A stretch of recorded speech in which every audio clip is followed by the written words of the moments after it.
चल, electric field कल I hope थोड़ा थोड़ा समझ में आया हो, है ना। उस पर लास्ट थोड़ा सा और बताना चाहते हैं, है ना। एक्सपेरिमेंटल फैक्ट कुछ यहाँ पे दिख जाएगा, आप लोग सुन लीजिए। पुराना वाला जो हेलिडे रेसनिक आता था अब नहीं आता, उसी से कुछ लाइन हम ले रहे हैं कि दो चार्ज है Q1 और Q2, ठीक है। दो चार्ज है Q1 और Q2। तो इसमें क्या क्या लिखा हुआ है बस एक बार पढ़ के सुना देते हैं जल्दी से।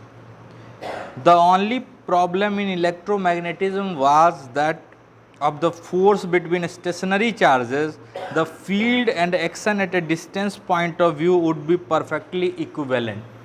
इसका मतलब है कि अगर इलेक्ट्रोमैग्नेटिज्म में सिर्फ एक ही चीज़ पढ़ना होता, क्या, दो स्टेशनरी चार्ज के बीच का फोर्स, ठीक है, सिर्फ एक ही चीज़ पढ़ना होता, कौन सा चीज़, दो स्टेशनरी चार्ज के बीच का फोर्स, तो फील्ड वाला आइडिया से चलो या एक्शन एट ए डिस्टेंस वाले आइडिया से चलो, कोई फर्क नहीं पड़ता, ठीक है। फील्ड की कोई ज़रूरत ही नहीं होती, है कि नहीं। However, suppose that Q1 in the figure this suddenly accelerates to right, इसको अचानक हम राइट की तरह एक्सेलरेट कराने लगे, ठीक है। How quickly does Q2 learn that Q1 has moved closer to it? Q2 को कितना जल्दी पता चलेगा कि Q1 इसके पास आ गया। तो लाइट के स्पीड से ज़्यादा जल्दी तो पता नहीं चल सकेगा, अरे नहीं चलेगा ना। हाँ, Q1 has moved and that the force it यानी Q2 experience must increase, इसको पता चलना चाहिए कि वो आया तो फोर्स बढ़ना चाहिए, है ना। Electromagnetic theory predicts that Q2 learns about Q1 motion by a field disturbance. Directly Q1 के मोशन को समझता नहीं है, फील्ड डिस्टर्बेंस के थ्रू समझता है। जब ये मूव किया तो इसका फील्ड अलग होगा, फील्ड चेंज होगा और उस चेंजिंग फील्ड का इसको पता चलेगा, ठीक है। इलेक्ट्रोमैग्नेटिक थ्योरी यही बोलती है दैट इमिनेंट्स फ्रॉम Q1, जो Q1 से चलता है, travelling with the speed of light. Q1 के मूव करने से इसका फील्ड भी मूव करेगा, अरे यहाँ कुछ अलग फील्ड होगा, यहाँ कुछ अलग फील्ड होगा, है ना। तो वो फील्ड जो मूव करेगा वो किस स्पीड से मूव करेगा, लाइट के स्पीड से मूव करेगा। The action at A distance point of view, मतलब है ना डायरेक्ट ये इस पर फोर्स लगा रहा है, वो वाला एक्शन एट ए डिस्टेंस वाला, है ना, point of view requires the information about Q1's acceleration to be communicated instantly to Q2, है ना। एक्शन एट ए डिस्टेंस क्या बोलेगा, इसको खिसकाएंगे इस पे फोर्स बदल जाएगा, है ना, इसको खिसकाएंगे इस पे फोर्स बदल जाएगा, है ना। That is not in accordance with experiment, ये एक्सपेरिमेंट के अकॉर्डेंस में नहीं है, मतलब एक्सपेरिमेंटली ऐसा होता हुआ भी पाया नहीं गया है, समझ में आया, ऐसा होता हुआ भी पाया नहीं गया है। उसके बाद क्या लिखा है उसको हम फिगर से समझा देंगे। Accelerating electrons in antenna of a radio transmitter, accelerating electron of an antenna of radio transmitter, जहाँ से सिग्नल भेजा जाता है ना, influence the electron in receiving antenna only after a time L by C which is separated by L। मतलब इसका जो एकदम एक्सपेरिमेंटल एविडेंस है कि ये तुरंत उसके मोशन से अफेक्ट नहीं होता है, वो क्या है, मान लो ये आपका एंटीना है जहाँ से सिग्नल आता है, ठीक है। तो सिग्नल मतलब क्या होता है, इलेक्ट्रोमैग्नेटिक वेव। इलेक्ट्रोमैग्नेटिक वेव मतलब चार्ज पार्टिकल जब मूव करता है तो इलेक्ट्रोमैग्नेटिक वेव प्रोड्यूस करता है। तो इसमें जो इलेक्ट्रॉन मूव किया जिससे सिग्नल प्रोड्यूस हुआ, अगर ये डायरेक्टली उसको तुरंत इन्फ्लुएंस कर देता है तो रिसीविंग एंटीना के इलेक्ट्रॉन को तुरंत सिग्नल मिल जाता। अरे मिल जाता ना, अगर ये इलेक्ट्रॉन के मूवमेंट से ये इलेक्ट्रॉन तुरंत इन्फ्लुएंस हो जाता तो तुरंत सिग्नल मिल जाता। अरे मिलता है कि नहीं मिलता, लेकिन ऐसा होता नहीं है। अगर ये दूरी L है तो सिग्नल L/c टाइम में मिलता है, एक्सपेरिमेंटली मेजर्ड चीज है ना। दूरी कितना, L divided by c, where c is the speed of light. समझ में आया। तो फील्ड का जो फील्ड मतलब सच में है, जो बार बार हम कल से बोल रहे हैं, फील्ड के एग्जिस्टेंस का एक और सबूत। समझ में आया, फील्ड के एग्जिस्टेंस का एक और सबूत। तो अगर कोई आपसे पूछे फील्ड है, बोलना बिल्कुल है, एकदम रियल चीज है, ठीक है। और धीरे धीरे जैसे जैसे हम लोग मैक्सवेल का एक क्वेश्चन लास्ट में लिखेंगे चारों, तो आपको दिखाएंगे उसका मेन थीम फील्ड है, ना कि चार्ज, ठीक है। पक्का यहाँ तक समझ में आया। तो फील्ड के एग्जिस्टेंस का एक और सबूत। कुछ नहीं समझ में आ रहा, ऐसा मत करो यार, हम खुद ऐसे ही फ्रस्ट्रेटेड हैं और आप लोग और फ्रस्ट्रेटेड शक्ल दिखाओगे। वो वाला एनर्जी लाओ ना। आप तो 12th में आ गए, अब तो नया चैप्टर शुरू हो गया, रोटेशन ख़त्म हो गया है ना। अच्छा रोटेशन का 1-2 क्लास बोले थे और प्रैक्टिस क्लास होगा, है ना, तो वो कभी बीच में करा देंगे, ठीक। हाँ अभी थोड़ा सा आराम कर लो।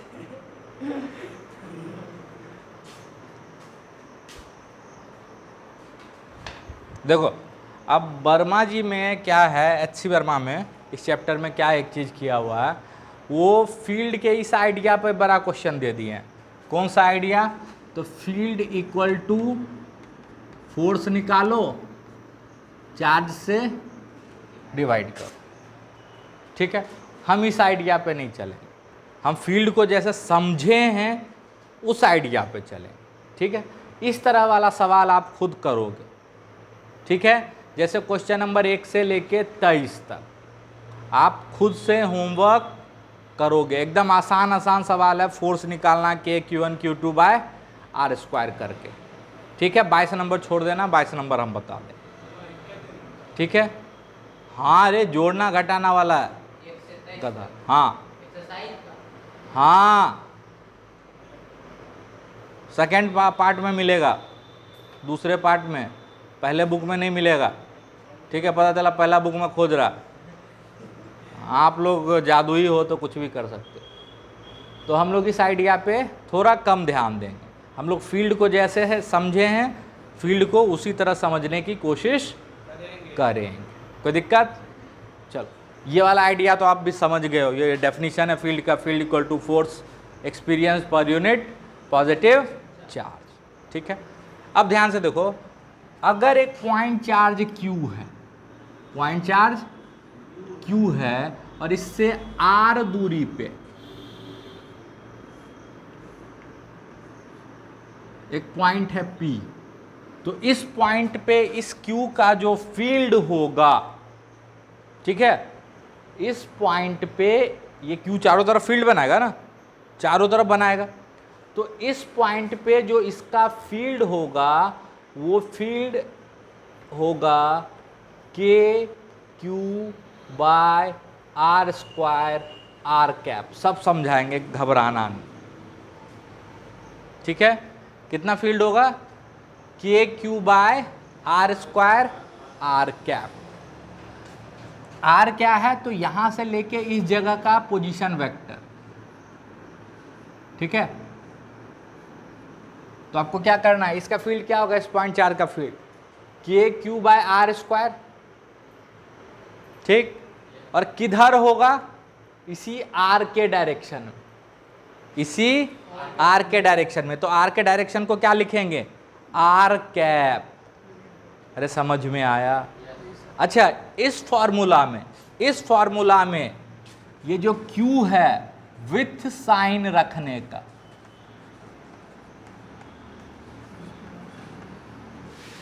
विथ साइन से क्या मतलब है? इसका मतलब है कि अगर पॉजिटिव चार्ज है तो फील्ड किधर होगा? अवे, और नेगेटिव चार्ज है तो उसका फील्ड किधर होगा? उसकी तरफ। और अगर पॉजिटिव चार्ज है तो ये पॉजिटिव हो जाएगा, फील्ड उधर ही होगा जिधर आर कैप है, और अगर ये नेगेटिव चार्ज है तो फील्ड उल्टा हो जाएगा आर कैप के अपोजिट डायरेक्शन में। अरे समझ में आया? इससे क्या क्लियर हुआ? इससे ये क्लियर हुआ कि एक चार्ज Q है, इससे कहीं पे भी चले जाओ, अगर ये पॉजिटिव चार्ज है तो इसका फील्ड किधर होगा? अवे होगा। इधर चले जाओ तो किधर होगा? और यही निगेटिव चार्ज है तो फील्ड किधर होगा? उसकी तरफ होता है। समझ में आया? अच्छा, फील्ड दूर जाने पे घटता है, ये भी गौर करो। देखो, जैसे जैसे दूरी जाएगा तो 1/r² घटेगा ना, तो दूर जाने पे फील्ड घटता है। तो असल में फील्ड जो होता है वो डिस्टेंस के स्क्वायर के इनवर्सली प्रोपोर्शनल होता है, इलेक्ट्रोस्टैटिक फील्ड, है ना? इलेक्ट्रोस्टैटिक फील्ड डिस्टेंस के स्क्वायर के इनवर्सली प्रोपोर्शनल होता है। और अभी हम इलेक्ट्रोस्टैटिक फील्ड की बात कर रहे हैं, ध्यान से सुनना, क्योंकि यहाँ पे जिस चार्ज के फील्ड की बात कर रहे हैं वो चार्ज रेस्ट पे है ना? वो चार्ज रेस्ट पे है। समझ में आया? अरे समझ में आया कि घबरा गए? नहीं घबरा ना? और डेफिनीशन से अगर निकालना चाहो कि सर फील्ड डेफिनीशन से कैसे निकालेंगे, तो डेफिनीशन से भी निकाल सकते हो। वहाँ पे एक टेस्ट चार्ज रख दो, लो एकदम डेफिनीशन से निकाल देते हैं। लो कि सर ये Q चार्ज है, इसका फील्ड यहाँ पे निकालना है, तो हम बोलेंगे कि यहाँ पे एक टेस्ट चार्ज रख दो Q0, बताओ इस पे फोर्स कितना लगेगा? तो आप बोलोगे सर इस पे फोर्स इधर लगेगा Q0/r² आर कैप डायरेक्शन के लिए। तो हम बोलेंगे कि ये तो फोर्स Q0 एक्सपीरियंस किया, यूनिट पॉजिटिव चार्ज कितना फोर्स एक्सपीरियंस करेगा? तो आप बोलोगे सर डिवाइड कर दो Q0 से। तो यूनिट पॉजिटिव चार्ज कितना फोर्स एक्सपीरियंस किया? KQ/r² आर कैप, काम खत्म। अरे किया उसी तरह ध्यान से सुनना। एक पॉजिटिव चार्ज है Q, तो यहाँ से कहीं पे भी चले जाओ तो यहाँ इसका फील्ड किधर होगा? इधर चले आओ तो फील्ड किधर होगा? इधर चले आओ तो फील्ड किधर होगा? और यही निगेटिव चार्ज है तो यहाँ जाओगे तो फील्ड इसकी तरफ, है ना? यहाँ जाओगे तो फील्ड इसकी तरफ, यहाँ जाओगे तो फील्ड इसकी तरफ। तो पॉजिटिव का चार्ज का फील्ड उससे अवे होता है। हम तो 2D में दिखा रहे हैं, ये 3 डायमेंशनल होगा, है ना? ये कैसा होगा? 3 डायमेंशनल शेप होगा, बट बोर्ड पे थोड़े ही 3D दिखा पाओगे, है कि नहीं है? बात समझ में आ रही है? पक्का?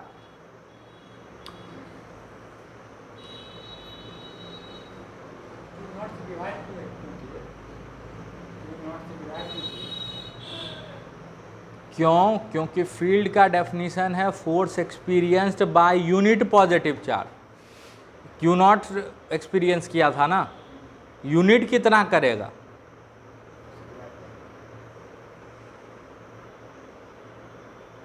कोई दिक्कत? पक्का? अब एक और चीज, फील्ड का डेफिनेशन है फोर्स एक्सपीरियंस्ड पर यूनिट पॉजिटिव चार्ज। तो यहाँ से फोर्स का वैल्यू कितना आ जाएगा, अगर कहीं पे फील्ड E है और वहाँ Q0 चार्ज रख देंगे तो फोर्स कितना हो जाएगा। ये सब तो सिंपल चीज़ है, कर लोगे आप भी। अरे स्पेस में कहीं पे फील्ड E है, वहाँ पे Q0 चार्ज रख देंगे तो उस पर कितना फोर्स लगेगा, Q0 इंटू E। Q0 कोई भी चार्ज हो सकता है ना, Q0 कोई भी चार्ज हो सकता है, तो उस पर फोर्स कितना लगेगा, Q0 इंटू E। और यहाँ से एक देखने वाली बात यह है कि अगर ये Q0 पॉजिटिव चार्ज होगा, ध्यान से सुनना, तो फोर्स का डायरेक्शन और E का डायरेक्शन सेम होगा, और Q0 अगर निगेटिव चार्ज होगा तो फोर्स का डायरेक्शन और E का डायरेक्शन उल्टा हो जाएगा। मतलब इलेक्ट्रिक फील्ड में पॉजिटिव चार्ज पे उधर ही फोर्स लगता है जिधर फील्ड हो।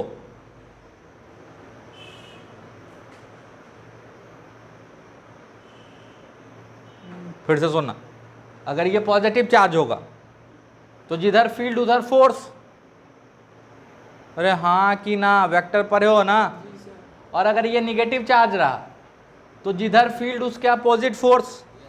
यानी मान लो स्पेस में यहाँ पे फील्ड इधर है, इधर, तो इलेक्ट्रॉन रखोगे तो उस पर फोर्स किधर लगेगा, इधर। प्रोटॉन रखोगे तो फोर्स किधर लगेगा, फील्ड के डायरेक्शन में। समझ में आया। और फील्ड किसकी प्रॉपर्टी, प्रोटॉन इलेक्ट्रॉन की नहीं, स्पेस की प्रॉपर्टी है। बार बार बोल रहे हैं, field is the property of space. इस चार्ज के कारण हर तरफ स्पेस में फील्ड होगा, यहाँ फील्ड होगा, यहाँ फील्ड होगा, यहाँ फील्ड होगा, यहाँ फील्ड होगा। समझ में आया, समझ में आया कुछ कि कुछ नहीं समझ में आया। अरे है ना। और अगर इलेक्ट्रिक फील्ड में पॉजिटिव चार्ज को रखेंगे तो उस पर फोर्स उधर ही लगेगा जिधर फील्ड है, और अगर इलेक्ट्रिक फील्ड में निगेटिव चार्ज पे फोर्स रखेंगे, इलेक्ट्रिक फील्ड में निगेटिव चार्ज को रखेंगे तो उस पर इलेक्ट्रिक फील्ड के ऑपोजिट डायरेक्शन में फोर्स लगेगा। यहाँ तक में सब ठीक ठाक। उसके बाद अगर एक पॉजिटिव चार्ज है तो उसका फील्ड उससे अवे होता, और एक निगेटिव चार्ज है तो उसका फील्ड उसकी तरफ होता, लेकिन आइसोलेटेड होना चाहिए। ये नहीं कि एक से ज़्यादा चार्ज रहेगा तब फील्ड बदल जाएगा, फिर नेट फील्ड निकालना पड़ेगा हमको, है ना। एक आइसोलेटेड पॉजिटिव चार्ज है, मतलब अकेला पॉजिटिव चार्ज है तो उसका फील्ड उससे अवे होगा, जैसे लाइट रेडिएट कर रहा है, जैसे कुछ इमिट कर रहा है। और निगेटिव चार्ज होगा तो, है ना, पक्का। अरे पक्का। तो यहाँ तक की सब बातों को लिखो कि अगर इलेक्ट्रिक फील्ड में एक पॉजिटिव चार्ज को छोड़ देंगे तो उस पॉजिटिव चार्ज पे उधर ही फोर्स लगेगा जिधर इलेक्ट्रिक फील्ड है। अगर इलेक्ट्रिक फील्ड में निगेटिव चार्ज को छोड़ देंगे तो उस निगेटिव चार्ज पे फील्ड के ऑपोजिट डायरेक्शन में फोर्स लगेगा। समझ में आया। और वो फॉर्मूला लिख लो। कोई सा भी चार्ज रखें, टेस्ट चार्ज का कहानी खत्म हो गया, वो तो खाली फील्ड निकालने में था।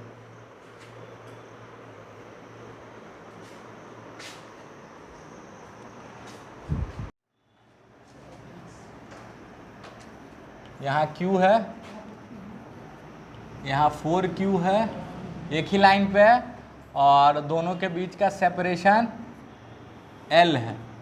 ठीक है।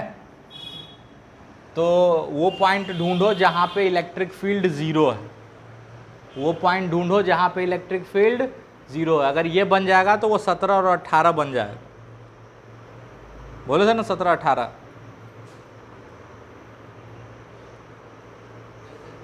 दो पॉइंट है बे, अबे दो चार्ज रखा हुआ, दोनों पॉजिटिव चार्ज है, एक Q और एक 4Q, बीच में सेपरेशन L। तो आपको बताना है कि एक पॉइंट ढूंढना है जहाँ पे नेट इलेक्ट्रिक फील्ड क्या होगा, ज़ीरो होगा। ट्राई करो।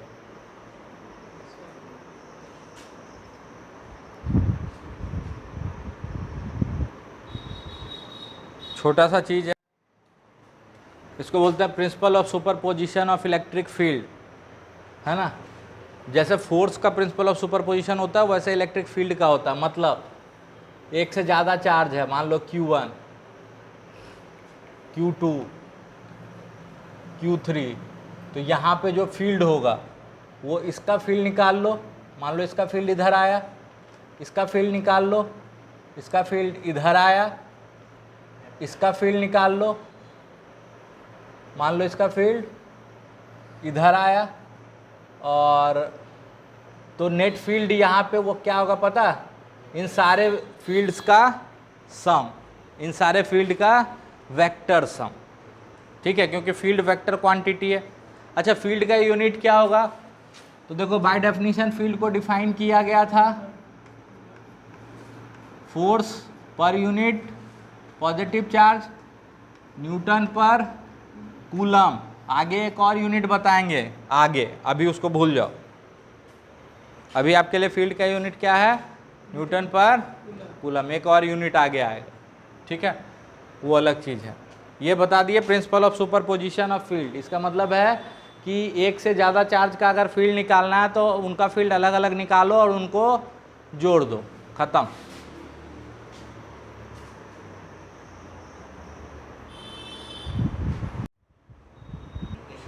चल देखो, इसको थोड़ा सा अच्छे से समझेंगे, सिर्फ मतलब सॉल्व करने से मतलब नहीं। पहले ये सोचो कि फील्ड कहाँ कहाँ जीरो हो सकता, ठीक है, फील्ड वेक्टर क्वांटिटी। तो यहाँ पे तो दो वेक्टर मिलना पड़ेगा, एक इसका फील्ड होगा एक इसका होगा, और दोनों जुड़ के जहाँ जीरो हो सके। तो एक चीज़ तो श्योर है कि इस लाइन के ऊपर या नीचे जीरो नहीं हो सकता। किसी को लग रहा है इस लाइन के ऊपर और नीचे जीरो हो सकता है? अगर लग रहा है तो हम तुरंत प्रूफ कर देते हैं नहीं हो सकता। यहाँ देखो, तो इस वेक्टर का डायरेक्शन ऐसे होगा और इस वेक्टर का डायरेक्शन ऐसे होगा। अरे होगा, दो वेक्टर जुड़ के जीरो तभी हो सकता है जब दोनों एक ही लाइन में हो।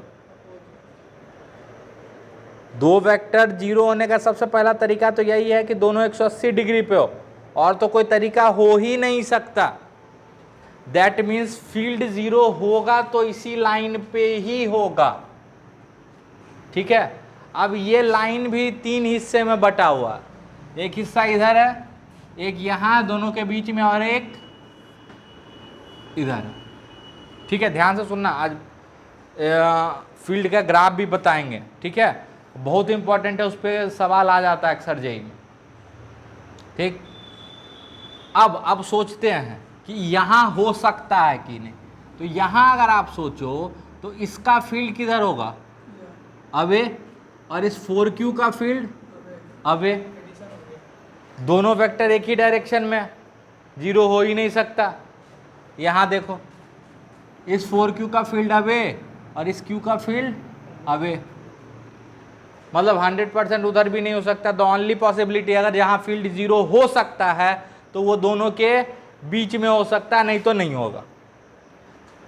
तो मान लेते हैं यहाँ से x दूरी पे फील्ड क्या हो जाएगा, जीरो हो जाएगा। तो इसका फील्ड होगा इधर और इसका फील्ड होगा इधर। हम सिर्फ मैग्नीट्यूड को बराबर करेंगे। किसको बराबर करेंगे, मैग्नीट्यूड, क्योंकि डायरेक्शन तो हम ऑलरेडी देख चुके हैं। तो इसके फील्ड का मैग्नीट्यूड होगा KQ/x², और इसके फील्ड का मैग्नीट्यूड होगा K4Q/L-x², ठीक है। तो 4x² is equal to L² plus x² minus 2LX, है ना। तो हमको x का वैल्यू चाहिए, सबको इधर ले आओ, 3x² और plus 2LX minus L² equal to 0। तो ये 3 यहाँ 1 माइनस 3, तो ये हो जाएगा ये 3x² plus 3LX minus L x minus L square बराबर 0, 3x into x plus L minus L into x plus L, x plus L into 3x minus L बराबर 0। तो ये 0 करोगे तो x बराबर माइनस एल आएगा, तो लेने का कोई मतलब है नहीं क्योंकि डायरेक्शन वायरेक्शन सब सही से हम ढूंढ लिए हैं। तो बचेगा आंसर, क्या बचेगा? एक और बना लो जल्दी से।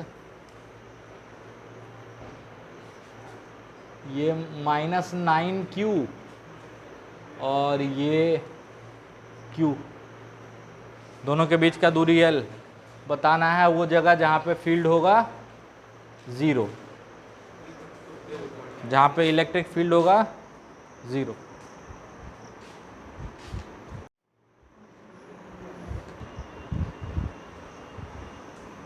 देखो अगेन वैसे ही सोचना, ठीक। अब थोड़ा सा बुद्धि लगाओगे तो समझ में आएगा।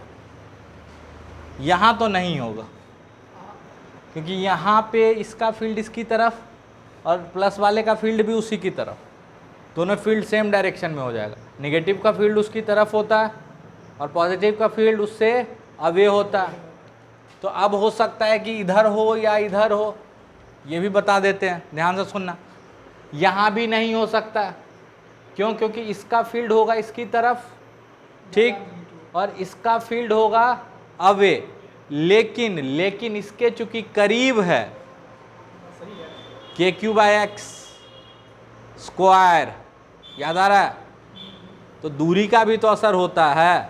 तो इसका फील्ड हो जाएगा बहुत बड़ा, ठीक है, इसकी तरफ होगा लेकिन बहुत बड़ा होगा, और इसका फील्ड अवे होगा लेकिन बहुत छोटा होगा, जो कि कभी बैलेंस नहीं हो पाएगा। मतलब 0 अगर होगा तो यहाँ इस Q के करीब होगा कहीं, ठीक है। तो मान लो यहाँ से कितना दूर पे होगा x, तो इससे कितना दूरी हो जाएगा l+x। अगेन हम चार्ज का साइन नहीं लेंगे, क्यों? क्योंकि सिर्फ मैग्नीट्यूड में डील कर रहे हैं, साइन तो हम डील कर ही लिए ना इसका, कि इसका फील्ड होगा इधर और इसका फील्ड होगा इधर। तो लिखो KQ/X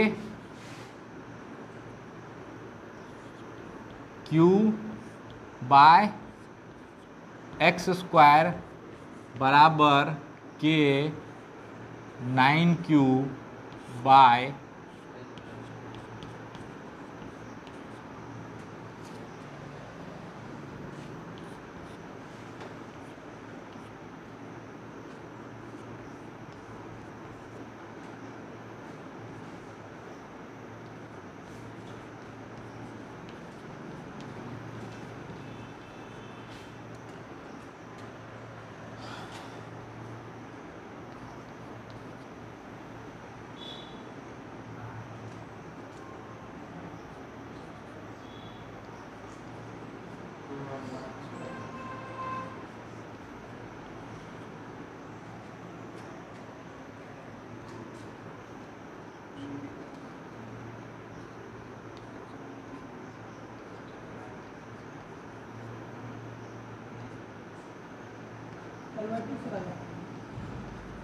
निकाल लो कितना आ रहा, ये आएगा, यही आ रहा ना।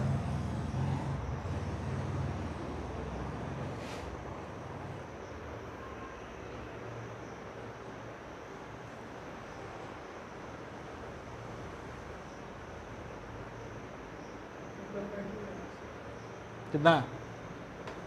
तो बनाओ जल्दी से। कैसे किया? वो ऐसा नहीं करते हैं, वैसा करने से एक रूट गायब हो जाता है। हाँ? प्लस में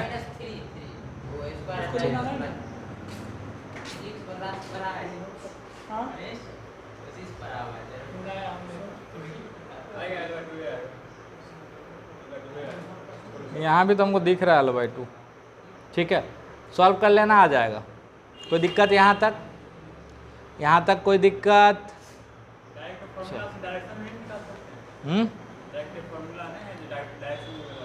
सच भी डायरेक्टे के चक्कर में काहे पड़ता रे? अच्छा, मान लो आपको ऐसे हम बोले कि ये x एक्सिस है और ये y एक्सिस है। y एक्सिस पे इलेक्ट्रिक फील्ड है, y एक्सिस पे क्या है? Electric field. यहाँ पे q चार्ज रख दिए। क्या रख दिए? q charge. तो आपको इलेक्ट्रिक फील्ड वर्सेज x का ग्राफ बनाना है। इलेक्ट्रिक फील्ड वर्सेज x का ग्राफ बनाना है। इस डायरेक्शन को पॉजिटिव लेना है, इस डायरेक्शन को नेगेटिव लेना। ध्यान से सुनना पहले मेरी बात कि सेंटर पे एक चार्ज रख दिए हैं और y एक्सिस पे इलेक्ट्रिक फील्ड है और x एक्सिस पे दूरी है। x एक्सिस पे चार्ज से दूरी है, तो आपको इलेक्ट्रिक फील्ड वर्सेज x का ग्राफ बनाना है। कोई दिक्कत? बना के समझाते हैं आपको। अच्छा ये बताओ, Q के जस्ट बगल में इलेक्ट्रिक फील्ड कुछ ऐसा होता है।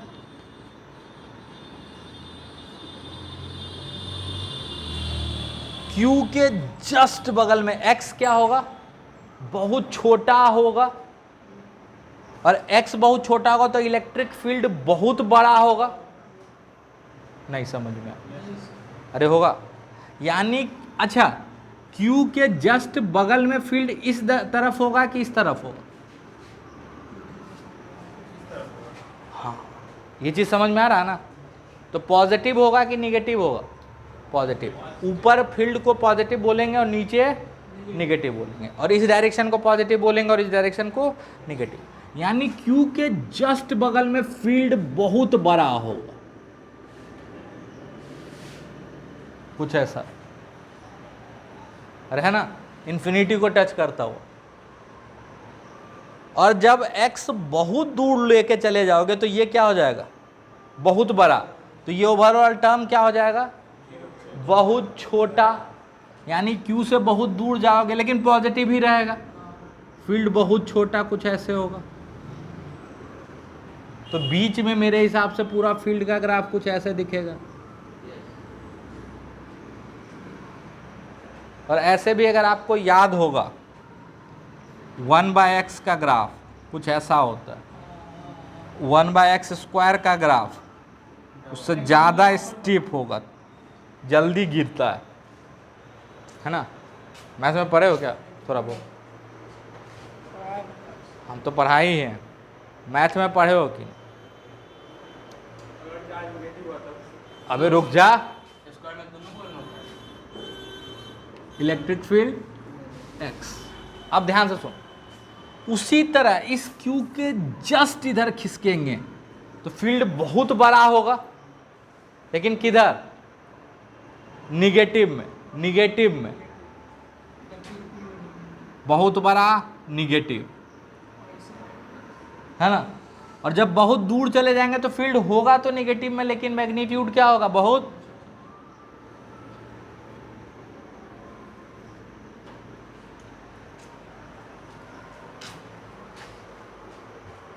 आई थिंक कुछ कुछ आइडिया आपको आया electric field versus x graph का।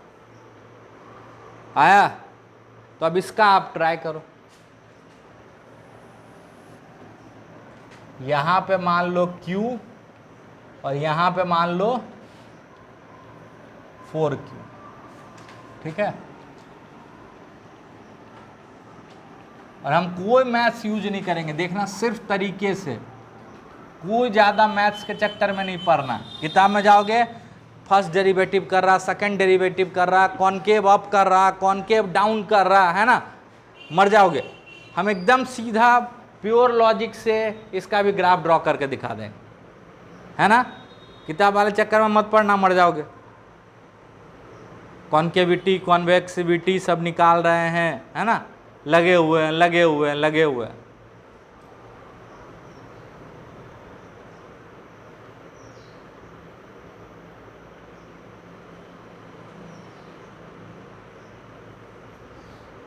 ट्राई करो एक बार।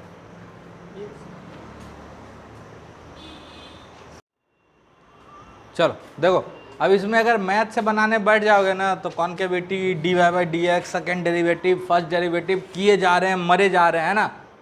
एकदम ध्यान से प्यार से बनाएंगे। इस दोनों के बीच में कहीं पे जीरो आया था, याद है? L/3 यहाँ कहीं रखो, ठीक। मतलब यहाँ पे ग्राफ क्रॉस करेगा। अरे जीरो आने का मतलब एक बार प्लस हुआ होगा, एक माइनस हुआ होगा, मतलब ग्राफ इस लाइन को क्रॉस करेगा।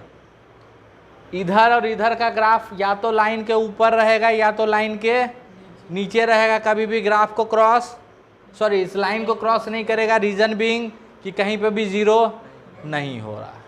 चलो, इसके जस्ट बगल में फील्ड किधर होगा? अरे इसका फील्ड आप बोलोगे कि सर इधर होगा, इसका फील्ड इधर होगा। जस्ट बगल में तो सिर्फ इसका इफेक्ट होगा, वो तो बहुत दूर हो जाएगा। जस्ट बगल का मतलब समझते हो कि मतलब ये अगर 2 मीटर है तो हम 2 माइक्रोमीटर पे खड़े हैं, तो सिर्फ इसका इफेक्ट होगा। अरे सिर्फ इसका इफेक्ट होगा। और इसके जस्ट बगल में फील्ड किधर होगा? पॉजिटिव, बहुत बड़ा।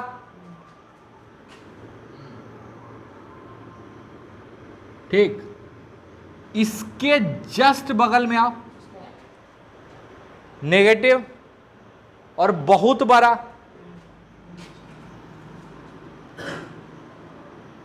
और यहां से क्रॉस करेगा।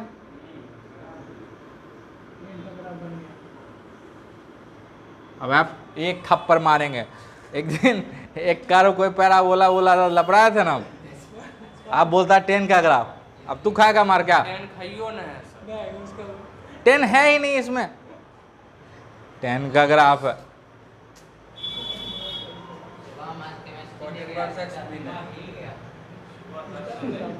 पिट जाएगा हमसे। ये अलजेब्रिक ग्राफ है तो तुम कहां से? नहीं, ये अलजेब्रिक ग्राफ है। फिर ये अलजेब्रिक ग्राफ चल रहा है ना, 1/x², 1/x³, तो उसमें कहां से आ जाएगा? इसी चक्कर में पिटा है एक दिन। आज के बाद वो बोलता है कभी पैराबोला, कभी कभी होता तब भी नहीं बोलता पैराबोला हैं। पैराबोला होता, हम बोलते क्या है तो बोलता पता नहीं सर, आप बता दीजिए। चल इधर कोई दिक्कत? आप इसके जस्ट इधर सोचो, जस्ट इधर, इसका जस्ट इधर ग्राफ इधर, निगेटिव बहुत बड़ा यहां। ठीक है। अच्छा, जब बहुत दूर चले जाएंगे तो पता है ये कैसा दिखेगा? ये 5q दिखेगा इकलौता, क्योंकि जब आप यहां से बहुत दूर चले जाओगे, इसके बीच में मान लो 2 सेंटीमीटर दूरी है या 10 सेंटीमीटर दूरी है, और आप चले गए 1 किलोमीटर दूर, तो आपको क्या दिखेगा? 5q या q, मतलब पॉजिटिव q। उसका ग्राफ कैसा है?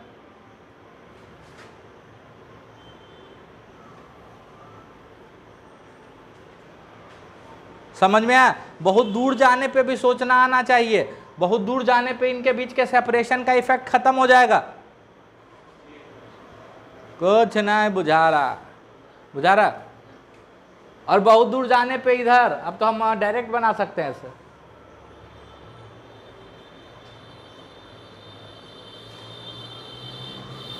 बना, अरे बना, ये बनाओ, ये अच्छा ग्राफ।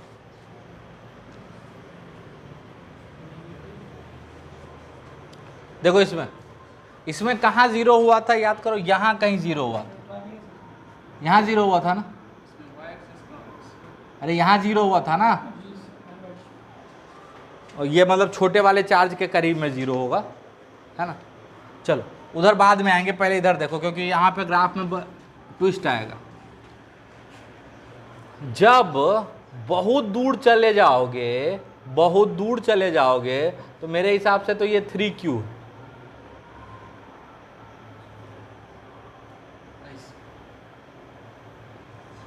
नहीं भी समझ में आता ऐसे देखो, 4Q के जस्ट बगल में रहोगे तो बहुत बड़ा ग्राफ पॉजिटिव, और बहुत दूर चले जाओगे तो इसका इफेक्ट एकदम डिमिनिश हो जाएगा। तो ऐसे है कि नहीं? अरे है कि नहीं? अच्छा,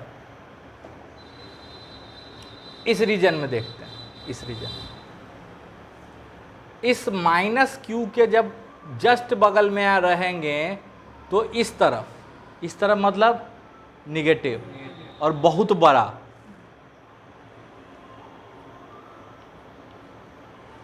ठीक है। और इस 4Q के जस्ट इधर रहो तो निगेटिव बहुत बड़ा, लेकिन इसको तो क्रॉस करेगा नहीं, बीच में 0 हुआ नहीं है।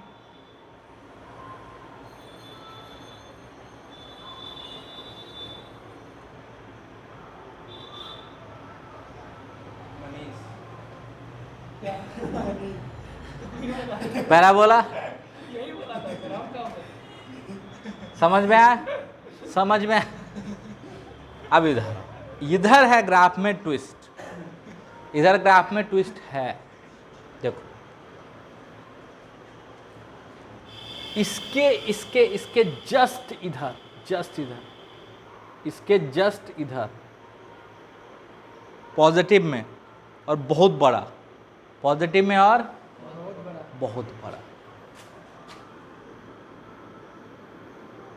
ऐसे आएगा, ऐसे आएगा, ऐसे यहाँ कट करेगा, ठीक है, करेगा ना। लेकिन जब बहुत दूर चले जाओगे तो ये कैसे बिहेव करेगा? 3Q का ग्राफ कैसा है? यहाँ से ऐसे हो जाएगा सर,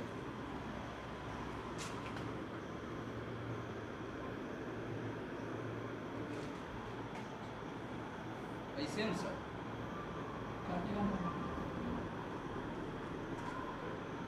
कटेगा कैसे बे? ऐसे ना होना चाहिए। कैसे? ऐसे। बहुत दूर जाने पे इधर ग्राफ जा रहा है कि इधर जा रहा है?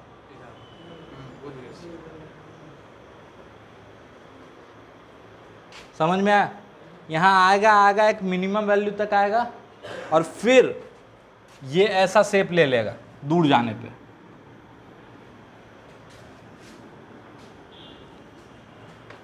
समझ में आया? समझ में आया? कोई गणित लगाए?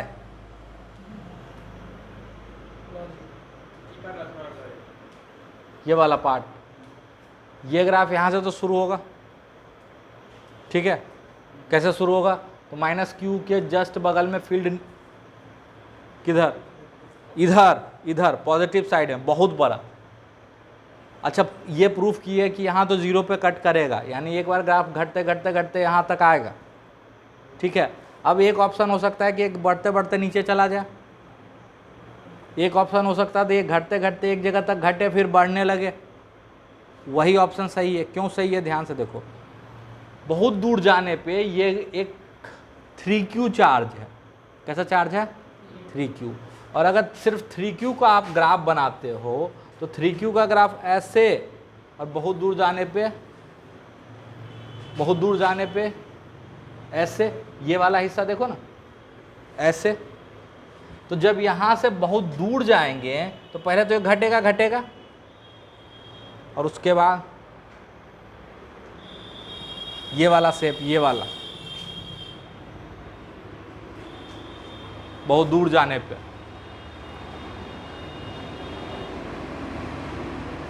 अरे आया पक्का?